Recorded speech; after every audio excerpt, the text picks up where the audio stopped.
All right, the next one. Bridget Jones Mad About the Boy. This is the fourth film from Bridget Jones that's coming out. The first one was Bridget Jones. Rob and I covered it last year. The second one is Bridget Jones' Edge of Reason. The third one is Bridget Jones' Baby. And then now the fourth one is Bridget Jones Mad About the Boy. It's coming out on the 13th of February on Peacock. And on the Peacock YouTube channel, it has 3.5 million views already. The film stars Renee Zellweger, as we've mentioned before. Colin Firth comes in, but he's a ghost in this. I'll explain later. We do have Hugh Grant coming in. In the previous one, it was implied that he passed away, but at the end, we actually see a newspaper article saying that he actually is alive. He's not dead. And some people from the previous movie, like from the first movie, they're coming back. Gemma Jones, remember we mentioned Gemma Jones in the first one as the mom, and the dad. I believe the dad's surname is Broadbent. That's like his real name. I forgot his first name. So the parents are coming back. You also have Chidwell Ejiofor coming in now. I believe he's like the teacher of the two babies in this movie. So he plays like a new love interest along with another gentleman. I don't have his name, unfortunately, on my notes here. But yeah, this is, what do you think, man? Bridget Jones. I have such mixed feelings because, again, I think I can't remember what score we gave it, but I gave it a really high score because I have a theory about female leads, right? Yeah. Yeah. About what makes a female, because I almost want to call it the Goku theory. I'm still gonna suss it out one day. Of like, why is it that we don't get a female Goku and a female Ichigo and a female, you know what I mean? These like character types. Even Naruto kind of falls under the heading. And I was like, technically we do. It's Tina Fey movies and Bridget Jones. Yeah. But like, there's like, they kind of give the same energy, but obviously for different genres.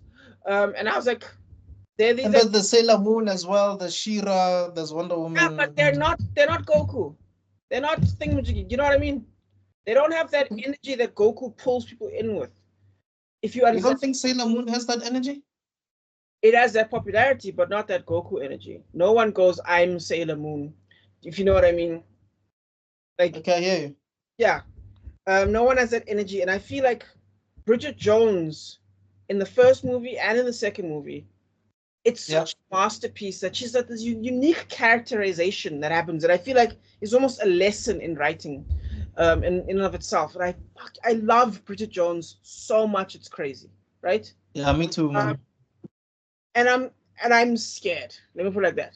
Because I have a mental image of how Bridget Jones would show, and they've clearly gone in a very different direction of like what would the life of Bridget Jones been. They definitely have. Because apparently the author of the books, I think we spoke about her in our review. Guys, check out our Bridget Jones Diary review if you need to get more content. Yeah, so basically what happens is it's like a page from her real life story. She, I believe, lost her husband, so that her husband passed away, and then that she wrote a book about Darcy passing away. So that's why in the beginning you do see Darcy, but then he disappears because she's ringing the doorbell. But then when someone opens the doorbell to greet her, we don't see Darcy anymore. So you could see like he's a ghost in this one. But Hugh Grant comes back. He's actually alive, and it seems like he's some sort of uncle because they call him uncle. Yes, I saw that. I'm like, so he's still in the picture, but she's not trying to smash. So that's interesting. And he's the same playboy that he was before. So I'm very curious. Yes, he seems to have matured a bit, which is a good thing. I mean, he's doing the girls with the big hair. It was a line. Oh my gosh. Yeah. So I feel he hasn't matured fully. Let's put it like that. He hasn't matured. Yeah. So, but I think he has matured enough to know that Bridget chose Darcy over her.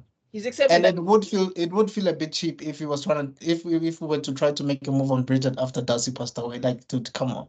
Well, I mean, you know what I mean? Years later, to be fair, but no, I hear you. I 100% hear you. I agree with that.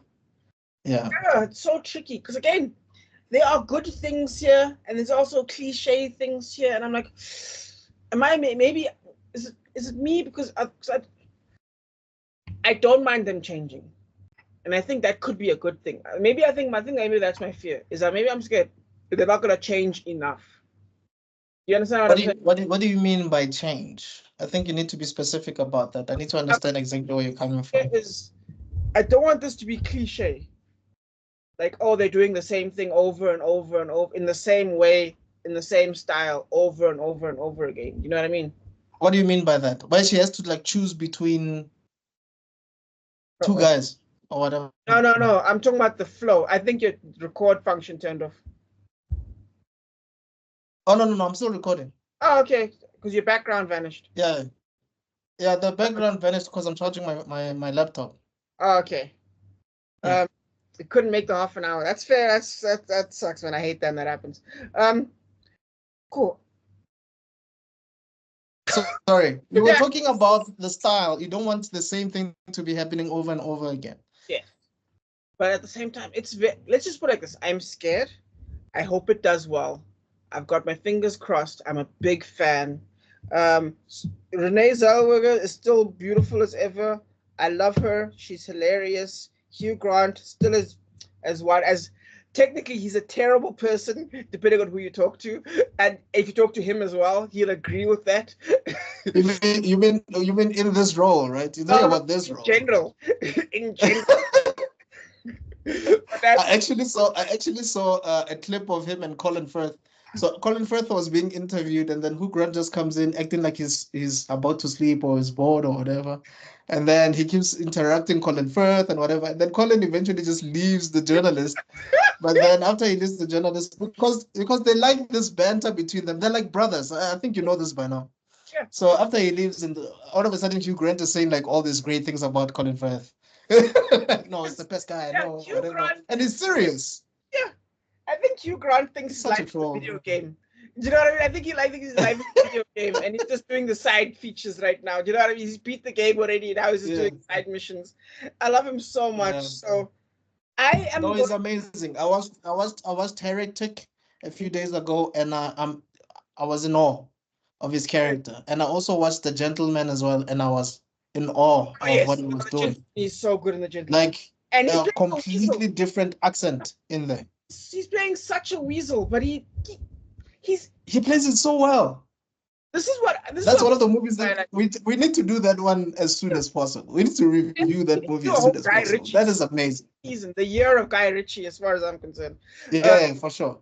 But he's such a good actor, because there's this thing where like we're discussing now about, oh, can this character carry a movie? Can this character carry a movie? You know what I mean? We're just talking about that. Yeah. Hugh Grant, without a doubt, can carry a movie. That's what we're talking 100%. about. Lawrence Fishburne, without a doubt, can carry a movie. No question. Right. It's easy for them. Eddie Murphy can carry a movie. But these other ones, this is what we're talking about. Right. This is what we're talking about. This is what I mean by having it. And by the way, Renee Zellweger can carry a movie.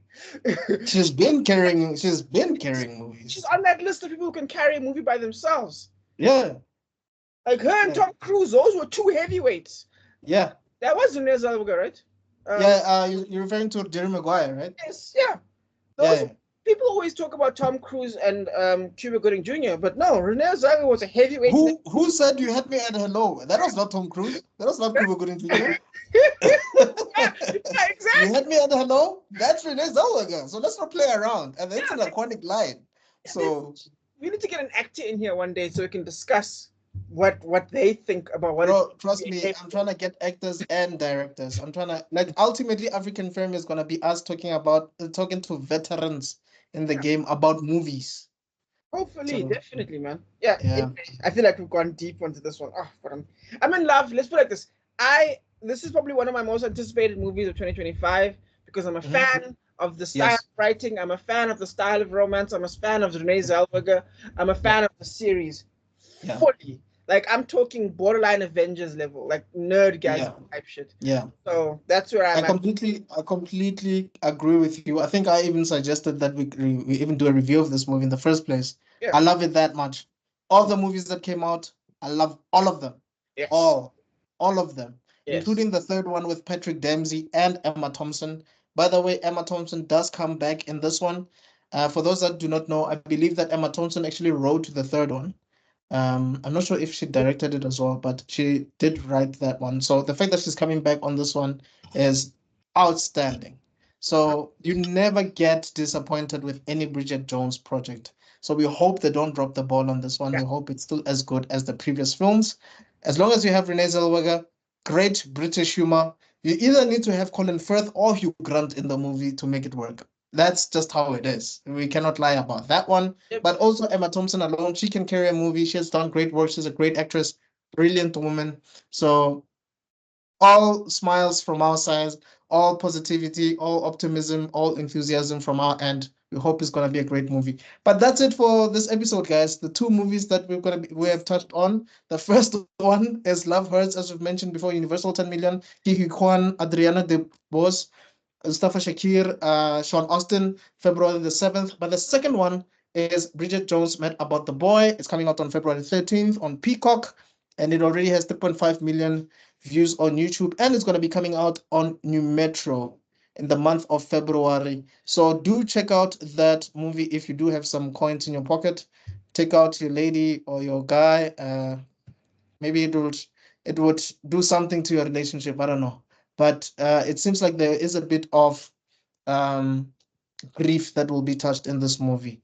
But yeah, that is all we have for this episode.